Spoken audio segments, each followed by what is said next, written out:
Alam po ng punong na to ay laki ng puno na yan, no? Pero ano po yan? Prutas. Kinakain po ang bunga niyan. Kinakain po siya. Kinakain po siya. Kinakain po ang bunga niya. Ang kulay ng bunga niya po ay pag hilaw siya, pula. Maasim. Pag kinakain mo. Kulay pula siya pero maasim ang bunga niya pag hilaw. Pero pag hinog po siya, matamis po siya pag hinog. Ang kulay niya pag hinog ay itim. Para po siyang para po siyang duhat. Pero hindi po siya duhat. Mga kaibigan, hindi po siya duhat.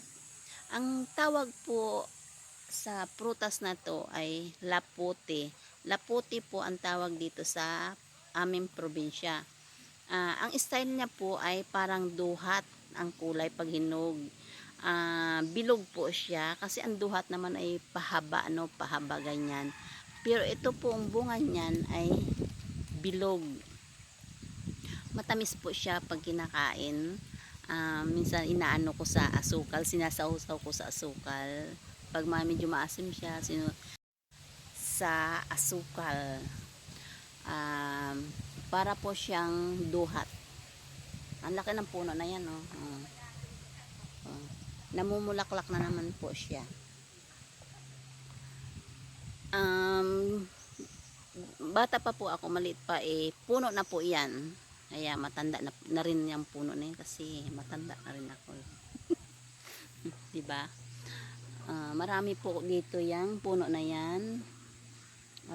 Yun, no, daming puno dito, mga star apple, dami prutas, mga prutas, marami mga star apple doon banda sa may tindahan ko.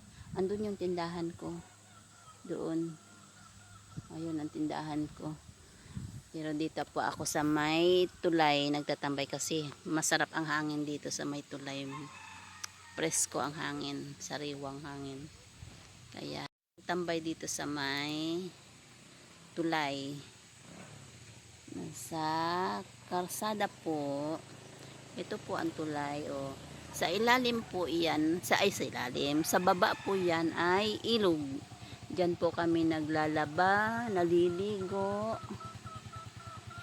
Diyan po kami naliligo, naglalaba.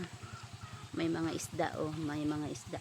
Malinis po ang ilog na yan, malinis po ang tubig na yan. Diyan kami naliligo, naglalaba. Kaya free po ang tubig dito sa probinsya, hindi na kailangan magbayad.